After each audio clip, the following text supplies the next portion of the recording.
today we're looking at two of the big cats that everybody always mixes up, and they're the two spotted kinds. We already made some very, very sweet tigers that have stripes, so that's pretty easy because if it has stripes, it's a tiger. If it doesn't have stripes, it's not a tiger. But the spotted cats, the big cats, they get mixed up all the time. If I show people a picture of a spotted cat, and we actually have a spotted cat in the basement, a big spotted cat, most people say that is a cheetah. But there's two different kinds, there's cheetahs and leopards. And they are pretty much very different animals.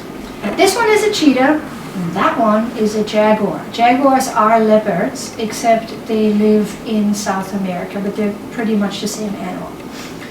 Cheetahs are the fastest land mammal on this whole, in this whole world. They are so fast that they could keep up with you while you're driving your car down 95, going to the mall, going the speed limit. They can sustain land speeds of just under 70 miles an hour for short periods of time. They're not long distance runners, they are speed runners. They can burst into a speed of up to 70 miles an hour for a short period of time. And that is incredible because your cars and your trucks have big engines and a gas pedal, and that is a cat creature. Leopards hunt and live very differently, so they need to be as fast, and that means they also are built very differently. Cheetahs are long-legged, slender creatures with pretty long tails that help them change direction in mid-sprint, and leopards are more sturdy and have a different kind of spot pattern that helps them hide in the double shade from where they hunt. So today we're going to make a cheetah and a leopard or jaguar out of a toilet paper tube, and we're going to do this by using our science and artist eyeballs, because scientists and artists look at the world in surprisingly similar ways. They see the whole and all of it and every detail at the same time. They both use their imagination, and artists usually take their imagination a step further. So to make a cheetah, I actually picked a slightly different kind of tube than I did for the leopard or jaguar creature. Because cheetahs are slender and long-legged creatures because they're built for speed, I picked a much skinnier tube. And I think this one came from a roll of aluminum foil, and we kept the cardboard tube inside the aluminum foil. Alright, so here's my tube for the cheetah because it's sort of like a long-legged, slender creature. So let's look at the cheetah. Cheetahs have kind of like a round ears, and they have spots. They're yellowish tan colored, which makes perfect sense because they are savanna creatures. They live in the dry grasslands of Africa. So that color makes perfect sense for them. But look very closely at the face and at the spot pattern. Look at the cheetah's face. One of the most remarkable differences between the cheetah and everybody else is that they have a black sort of stripe that runs down from their eyes to their cheeks. It looks like they're crying black tears. There's no reason for it. I think that's just a very particular pattern they have. And then they kind of have the same stripe right here that runs down the corner of their eyes. They also have a black nose, they have little rounded ears, and their spots are true spots. They're relatively small, and they kind of look like this.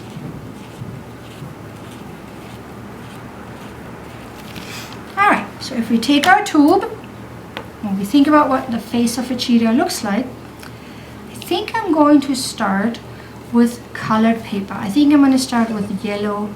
That looks kind of round, or maybe a little bit like a rounded triangle.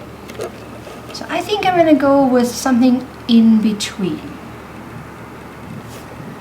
And because this tube is different from our usual assortment of toilet paper tubes. This is a very hard, stiff tube. I can't squish this down to make the pointy ears, so I'm going to incorporate the ears into the head. I'm just going to draw the ears on the head and cut them out with the whole creature. Alright, so we're looking for sort of like a round kind of shape, maybe like a round triangle, maybe like this. And just going to attach the little ears right to the side. Then I'm going to cut this whole thing out right now.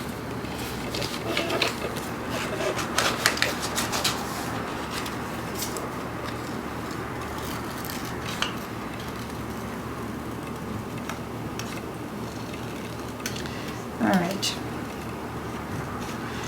Notice that I'm a pretty good cutter outer. Yes, because I've done it lots and lots of times. Just keep practicing, guys. It gets easier after about the 5,000th time you've done it. That, to me, is a pretty decent cat sort of creature kind of head, right? Alright. So, because this is pretty small, I think I'm going to go with colored pencils, because I think my crayons are too fat and round to do much with it. So I'm going to look very closely with my science eyeballs and artist eyeballs at the cheetah's face. It's not that different from all the other cat faces. I think they have sort of like a white muscle right here. Definitely they have a black nose for sure, and then they have those black stripes going down. And the ears are a little lighter. So I'm going to just kind of color in the lighter parts. Well, this paper is pretty light. I don't think that you see that very well, but I know it's there. It makes me feel better. So there we go.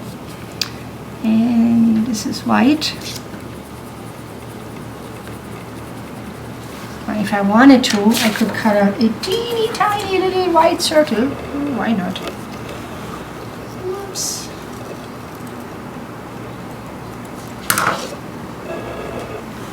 We go like this.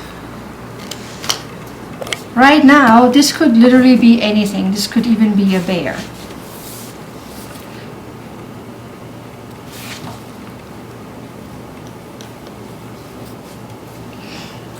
Remember, it's going to be okay because we are looking at the details. So, they have a black nose for sure. So I feel pretty good about giving them a black triangle kind of nose. And it looks like they have black lips too, like that. And they are cat creatures, so I know they have whiskers. All cat creatures have whiskers. Okay.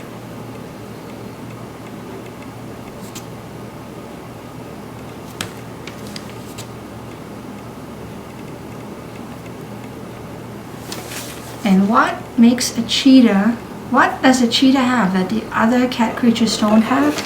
They have that black sort of tear streak, that pattern right here. So there we go.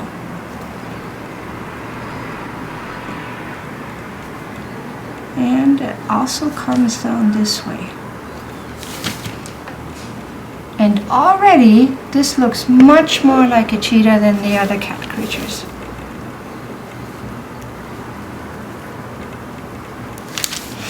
Okay, I'm going to make some of the rest of the fur a little bit darker, just so everything shows up a little bit better.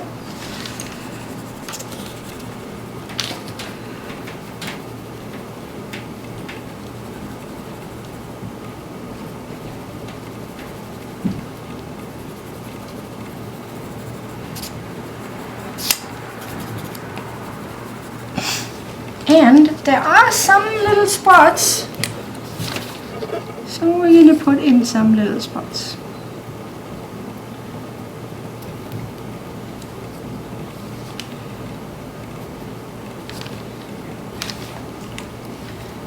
I'm pretty happy with this. This to me definitely does not look like a leopard. That looks like a cheetah. So far so good. what's missing from this cheetah are his long legs, the spots, and his long tail. So I'm going to start by just coloring a bunch of spots. Actually, never mind, I'm going to start with the legs so I know where they are. I know these guys have pretty long legs. There you go. Oh, I don't know.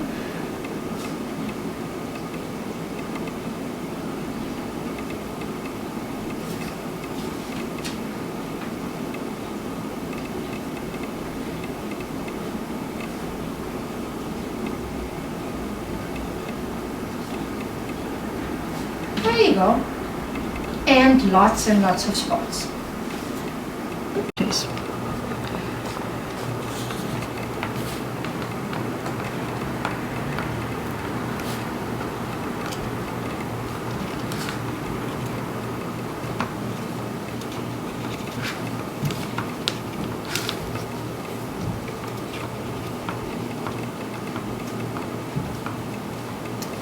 Really long tail. So I'm going to use yellow paper.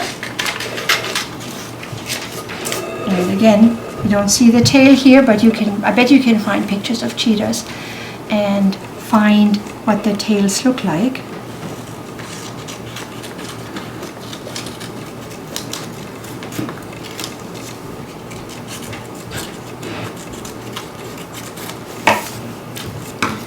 And again, the tails of all the big cats are not that different. The tip tends to be black. It's usually a little white. Okay, this girl is dirty. And then, you know what? I actually don't know if the tail is spotted or not. So, what should I do? I should look it up. Or I can use my artist's brain and say, in my imagination, the tail is spotted, so I'm going to go with spotted. Science or artist? What do you think? I'm going to go with artist today.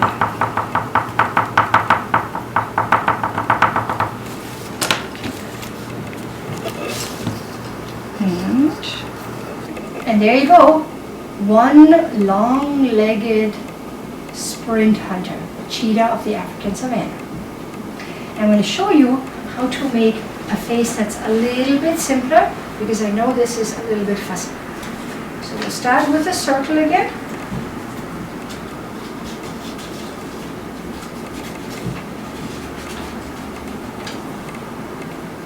Circle. And let's see, I'm going to cut out two smaller white circles. More.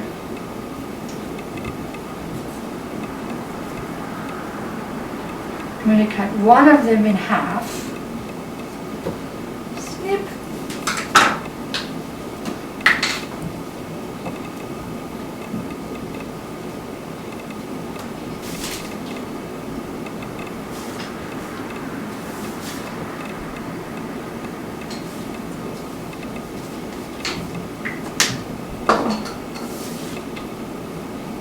That's a start.